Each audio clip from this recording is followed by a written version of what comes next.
kembali belajar bersama Bu An. Bagaimana kabar anak-anak hari ini? Sehat semua? Semoga hari ini anak-anak tetap sehat dan juga semangat dalam belajar. Kali ini Bu An akan membahas materi buku tematik kelas 2, tema 5 pengalamanku, subtema 3 pengalaman di tempat bermain, pembelajaran 5. Materi ini ada di halaman 152 sampai dengan 159. Baik anak-anak, Ibu langsung ke pembahasan materi ini. Materi pembelajaran 5, Benny anak yang pandai. Benny selalu ditunjuk oleh guru. Sekarang Benny ditunjuk oleh ibu guru. Benny diminta membacakan puisi. Puisi dibacakan di depan kelas. Judul puisinya adalah Paman Datang. Baik, Ibu bacakan puisinya anak-anak. Paman Datang, ciptaan A.T. Mahmud. Kemarin paman datang, pamanku dari desa. Dibawakannya rambutan, pisang, dan sayur-mayur segala rupa. Bercerita paman tentang ternaknya. Berkembang biak semua.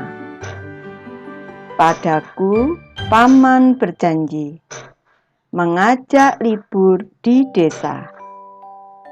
Hatiku girang tidak terperi. Terbayang sudah aku di sana. Mandi di sungai, turun ke sawah. Menggiring kerbau ke kandang. Perhatikan puisi di atas. Tuliskan kosakata baru. Kosakata yang kamu temukan diskusikan bersama temanmu.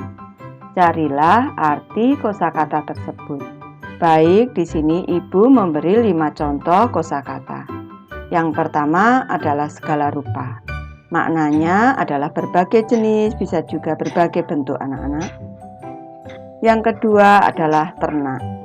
Maknanya adalah hewan yang sengaja dipelihara sebagai sumber pangan, bahan baku industri, atau sebagai pembantu pekerjaan manusia. Kosakata ketiga adalah berkembang biak. Maknanya adalah bertambah banyak, ini tentang tanaman, tentang ternak. Ini menghasilkan keturunan yang sejenis anak-anak. Kosakata keempat adalah girang, maknanya adalah riang, gembira. Kosakata kelima adalah menggiring, maknanya adalah menghalau binatang ke suatu tempat. Ayo berkreasi anak-anak, buatlah sebuah puisi. Puisi yang kamu tulis tentang lingkungan. Gunakan ejaan yang tepat. Tuliskan pada kolom berikut. Di sini Ibu memberi satu contoh puisi berjudul Sawah di Samping Sekolah. Baik, Ibu bacakan. Sawah di samping sekolah. Kupandang hamparan sawah di samping sekolah. Tertata berpetak-petak di antara pematang-pematang. Tampak bulir padi mulai menguning, merunduk tanda berisi. Riang hati petani, panen padi sudah menanti. Perhatikan gambar berikut. Tentu anak-anak sudah tahu ini adalah gambar Garuda Pancasila. Garuda Pancasila merupakan lambang negara Indonesia. Pada dada Garuda Pancasila di sini terdapat simbol-simbol Pancasila.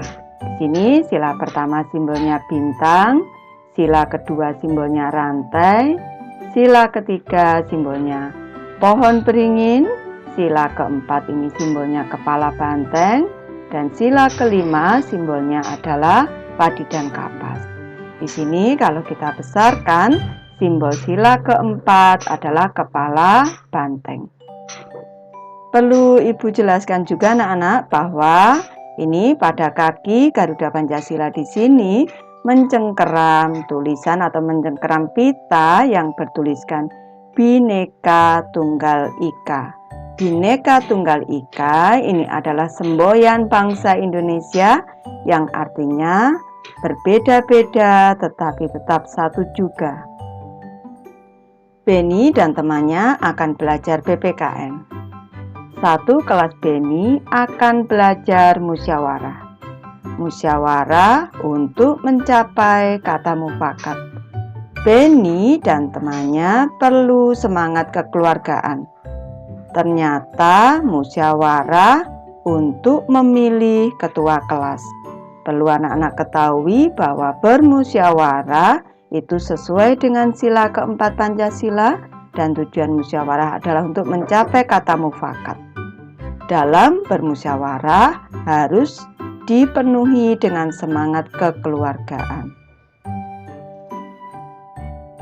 Baik anak-anak, di sini Ibu memberi tambahan penjelasan. Bunyi sila keempat Pancasila yaitu kerakyatan yang dipimpin oleh hikmat kebijaksanaan dalam permusyawaratan perwakilan. Simbol sila keempat Pancasila adalah kepala banteng. Ini adalah kepala banteng, simbol sila keempat Pancasila. Sikap dan perilaku yang sesuai dengan sila keempat Pancasila yaitu yang pertama, bermusyawarah dalam menyelesaikan masalah bersama. Yang kedua, menghargai pendapat teman. Yang ketiga, menyampaikan pendapat dengan cara yang sopan. Yang keempat, tidak memaksakan pendapat kepada orang lain. Yang kelima, menerima hasil keputusan musyawarah dengan ikhlas. Dan yang keenam, melaksanakan hasil musyawarah dengan penuh tanggung jawab. Ayo mengamati anak-anak, perhatikan gambar berikut dengan teliti. Tampak pada gambar di sini Beni dan teman-teman sekelasnya sedang mengadakan musyawarah untuk pemilihan ketua kelas. Tampak ada 3 calon, ini calon ketua kelas duduk di depan di sini anak-anak. Dan Beni menuliskan hasil perolehan suara dalam bentuk tulis seperti ini. Ini teman-teman yang lain, ini yang memberikan suara dengan cara mengangkat tangan ini. Ayo membaca anak-anak. Bacalah teks berikut. Kamu baca dengan percaya diri. Judul teksnya adalah pemilihan ketua kelas. Pada hari ini, kelas Beni bermusyawarah. Beni dan temannya musyawarah untuk menentukan ketua kelas. Musyawarah didampingi guru kelas. Berdasarkan hasil musyawarah, didapatkan 2 orang siswa calon ketua kelas. Kedua orang siswa tersebut adalah Udin dan Edo. Selanjutnya, Beni dan temannya memilih ketua dan wakil ketua. Caranya dengan musyawarah lagi. Akhirnya yang terpilih Udin. Udin sebagai ketua kelas, Edo menerima dengan legowo.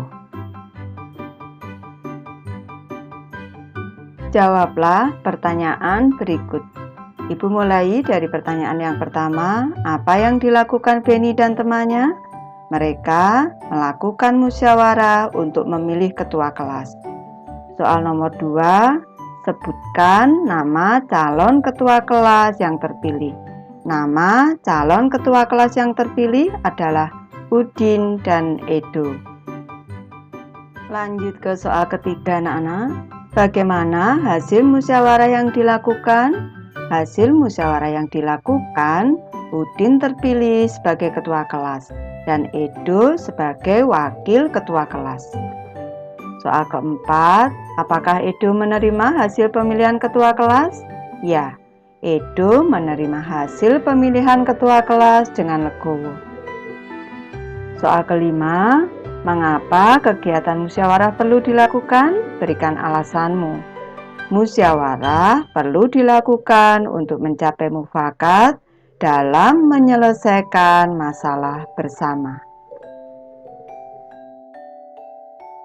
Ayo berlatih anak-anak. Apakah kamu pernah bermusyawarah? Kalau anak-anak pernah bermusyawarah, tentu menjawab ya. Tuliskan pengalamanmu tersebut. Ceritakan di depan kelas. Di sini ibu memberi satu contoh cerita pengalamanku bermusyawarah.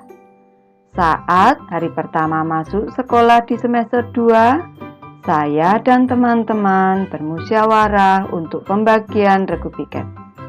Ketua kelas menjadi pemimpin musyawarah didampingi ibu guru. Jumlah siswa di kelas saya ada 30 siswa. Ada 15 siswa laki-laki dan 15 siswa perempuan. Dalam 1 minggu, saya masuk sekolah selama 5 hari, yaitu Senin sampai Jumat. Oleh karena itu, 30 siswa di kelasku harus dibagi 5 kelompok piket kelas.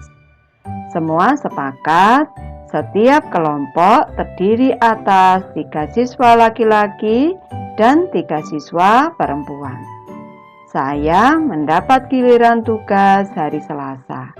Musyawarah hari ini berjalan dengan lancar. Benny dan temannya telah selesai belajar PPKN. Pelajaran selanjutnya olahraga.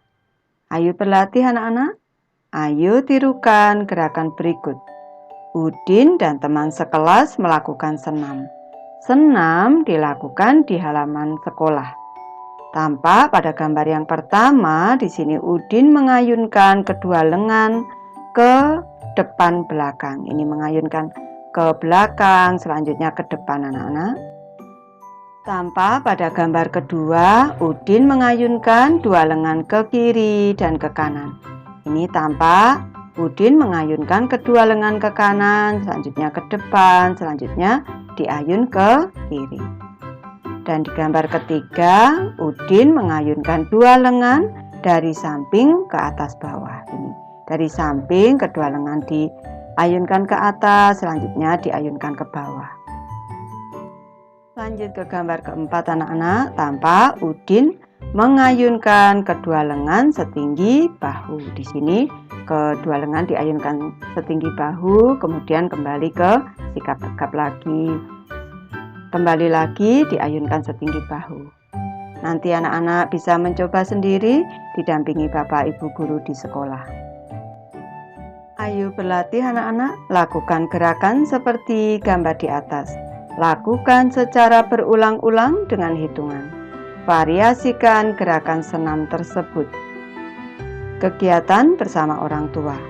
Orang tua membimbing anak di rumah. Orang tua dan anak membicarakan sikap yang sesuai sila keempat Pancasila. Tadi sudah Ibu beri penjelasan. Juga mencari contoh-contohnya. Kemudian orang tua juga memotivasinya untuk bersungguh-sungguh. Baik, Ibu sudah selesai membahas materi ini. Terima kasih anak-anak sudah menonton. Semoga ini bermanfaat membantu anak-anak belajar. Terima kasih.